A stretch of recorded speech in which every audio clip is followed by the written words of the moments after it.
सबसे पहले केमिस्ट्री की बात करते हैं, स्टीशियोमेट्री। स्टीशियोमेट्री की डेफिनेशन जो है वो अक्सर आ जाती है, वो पूछते हैं कि स्टीशियोमेट्री से क्या मुराद है। तो आपको पता होना चाहिए कि स्टीशियोमेट्री क्या है।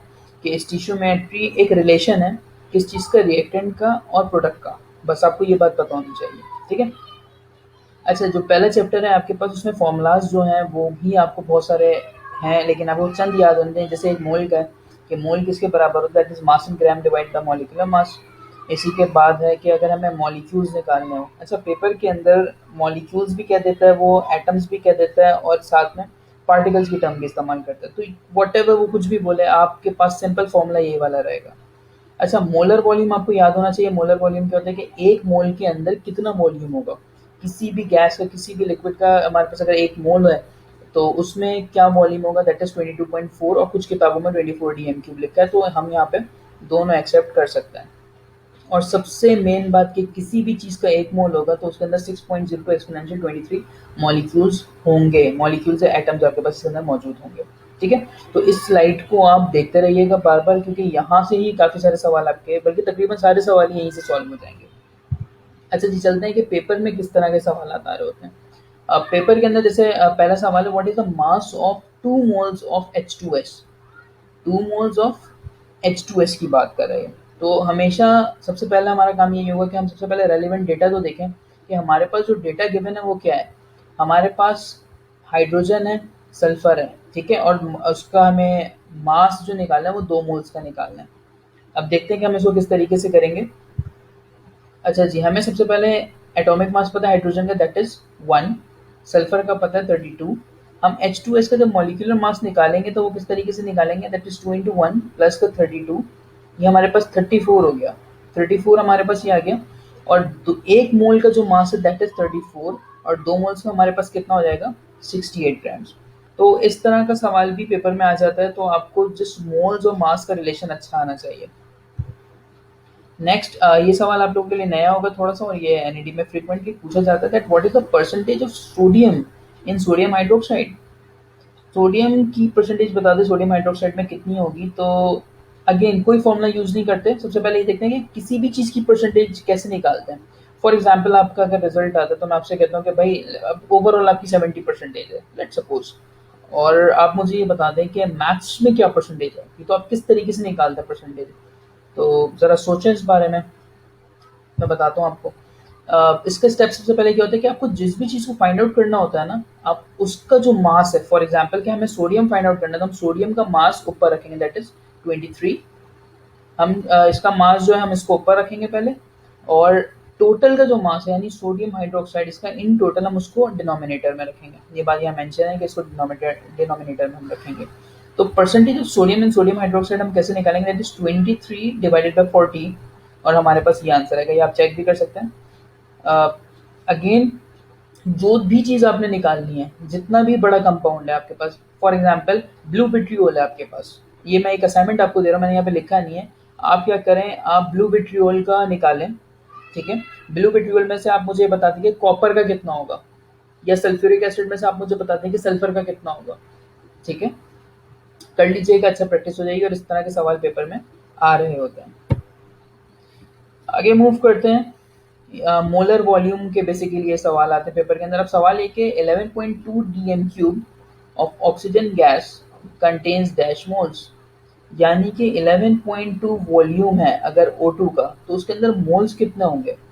तो आपने एक बात याद रखनी कि जब भी वॉल्यूम और मोल का रिलेशन आएगा तो आपने मोलर वॉल्यूम याद रखना है कि एक मोल के अंदर 22.4 डेसीमीटर क्यूब होता है बस। अगर वॉल्यूम देके मोल पूछ रहा है तो ये आपके पास हो जाएगा 22.4 decimetre cube is equal to 1 mole. अब हमें पता है कि 22.4 डेसीमीटर क्यूब में 1 मोल होता है, तो 22.4 का अगर हम आधा कर दें दैट इज 11.2। तो 11.2 में कितना होगा, 0.5 मोल, ठीक है। क्वेश्चन नंबर 4 की तरफ आता है, that is 11.2 DM³ of O2 have mass dash. अब 11.2 DM³ का पहले इसने मोल पूछा, तो हमने मोल में भी यही चीज़ यूज़ करनी है, और जब मास पूछेगा तब भी वही चीज़ आपने इस्तेमाल करनी है, दैट इज, ठीक है। पूरे स्टेप्स वही हैं। अब यहाँ पे हमने क्या किया कि जब हमें पता चल गया कि 22.4 का आधा 11.2 DM³ है, 22.4 का आधा दिस, और फिर 1 का आधा कितना हो जाएगा, दिस 0.5। ठीक है। हमें पता है कि भाई 1 मोल O2 होगा तो उसका मास हमारे पास कितना होगा 32। तो जब आधे मोल को हम फाइंड आउट करेंगे तो आधे मोल का कितना हो जाएगा 16 ग्राम। इन दो सवालों की तो लाजमी प्रैक्टिस करिएगा। इसके अलावा एक असाइनमेंट क्वेश्चन आपके लिए दे रहा हूँ मैं, what will be the volume occupy by 16 gram of O2। ठीक है, कि 16 ग्राम O2 का क्या हमारे पास वॉल्यूम आएगा, इसको लाजमी करिएगा। अच्छा जी, आगे चलते हैं मुश्किल सवालों की तरफ। अब एक ही सवाल है, उसके मैंने 3 पार्ट कर दिए ताकि इसी को हम एक अच्छा समझ लेंगे और इसमें हम ज़्यादा टाइम लगाएंगे अपना। ठीक है। अच्छा जी, सवाल ये, calculate the amount of carbon dioxide formed by the complete combustion of 80 gram of methane. अच्छा जी, 80 ग्राम हमें क्या दिया हुआ है, 80 ग्राम मीथेन है। और हमसे क्या पूछा जा रहा है, हमसे पूछा ये जा रहा है कि आप ये बता दें कि अमाउंट ऑफ कार्बन डाइऑक्साइड। फिर बी पार्ट है मास ऑफ O2। तो जब भी इस तरह के सवाल आते हैं कि आपको एक डेटा दिया हुआ होता है, दूसरे को फाइंड आउट करना है, तो दैट इज स्टिशियोमेट्री। सही। अच्छा जी, इसको करेंगे किस तरीके से कि सबसे पहले आपने क्या करना है, ये आपके पास मेंशन है कि ये क्या है कि कंबशन प्रोसेस है। यहाँ पे इन्होंने मेंशन किया हुआ है कि ये जो प्रोसेस है ये आपके पास कौन सा है, ये कंबशन प्रोसेस है। जब कंबशन प्रोसेस होता है तो उसके अंदर क्या क्या हमारे पास चीज़ें मिलती हैं हमें, कंबशन प्रोसेस के अंदर हमें मिलता है एक कार्बन डाइऑक्साइड और एक वाटर। आपने कुछ भी नहीं करना, आपने सबसे पहले उसको ऑक्सीजन से रिएक्ट कराना। कोई भी एलिमेंट हो, एक्स वाई जी कोई भी एलिमेंट है, उसको ऑक्सीजन से रिएक्ट कराएंगे, कार्बन डाइऑक्साइड आ गया और साथ में आपके पास क्या आ जाएगा, वाटर आ जाएगा। ये दो चीजें आपके पास हर दफा आएंगी कोई भी ऑर्गेनिक कंपाउंड आप कराएंगे। पहला स्टेप याद रखें, सिर्फ इक्वेशन बनाएंगे और कुछ नहीं करेंगे। सेकंड स्टेप में क्या करेंगे, आप इक्वेशन को बैलेंस करेंगे। इक्वेशन को बैलेंस आप चाहे 9 के तरीके से कर लें जो आपने सीखा है, या कोई भी आप तरीका देख लें, इजीली आप इसको बैलेंस कर लेंगे। तो अभी तक हमने सिर्फ 2 स्टेप देखे, पहला स्टेप जिसमें हमने इक्वेशन लिखी, दूसरा स्टेप जिसके अंदर हमने इसको बैलेंस किया था।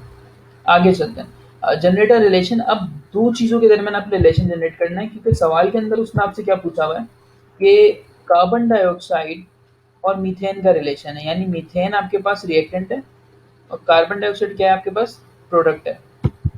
तो हम इन दो के दरमियान एक रिलेशन जनरेट करेंगे। हमारे पास इक्वेशन आ गई। अब हम इक्वेशन के थ्रू देखते हैं कि मीथेन का जो 1 मोल है, मीथेन का 1 मोल है यहाँ पे, और कार्बन डाइऑक्साइड के कितने मोल हैं, इसका भी 1 मोल है। तो हम ये लिख सकते हैं कि भाई 1 mole methane 1 mole carbon dioxide produce कर रहा है। सिंपल। तो 1 मोल जब एक प्रोड्यूस कर रहा है तो 80 ग्राम कितना प्रोड्यूस करेगा, तो 80 ग्राम ऑफ मीथेन में कितने मोल होंगे, 80 ग्राम ऑफ मीथेन के अंदर 5 मोल हो जाएंगे। ठीक है। अब कैसे निकालते हैं, मोल का फॉर्मूला आपने लगाया mass in gram divided by molecular mass. 5 mole आ गए हमारे पास मीथेन के। हमें पता है जब 1 मोल एक प्रोड्यूस कर रहा है तो 5 मोल कितने प्रोड्यूस करेंगे, 5 मोल कार्बन डाइऑक्साइड के। तो 5 मल्टीप्लाई बाय 44, तो ये हमारे पास आ गया 220 ग्राम। आई नो कि थोड़ा सा ये आपके लिए डिफिकल्ट हो रहा होगा, लेकिन आप अगेन इसको देखिएगा और अपने तरीके से भी आप कर सकते हैं, कोई इशू नहीं है। मैं आपको एक जस्ट डिटेल वे में समझा रहा हूँ, समझाना मकसद है यहाँ पे। Second, mass of O2 required to burn 80 gram of methane. अब वो कह रहे हैं कि आपने 80 ग्राम मीथेन आपने बर्न करना है, तो आप ये बताएंगे कि कितना आपको ऑक्सीजन यहाँ पे रिक्वायर्ड होगा मास इसका। ठीक है। 1 mole of methane required 2 moles of O2।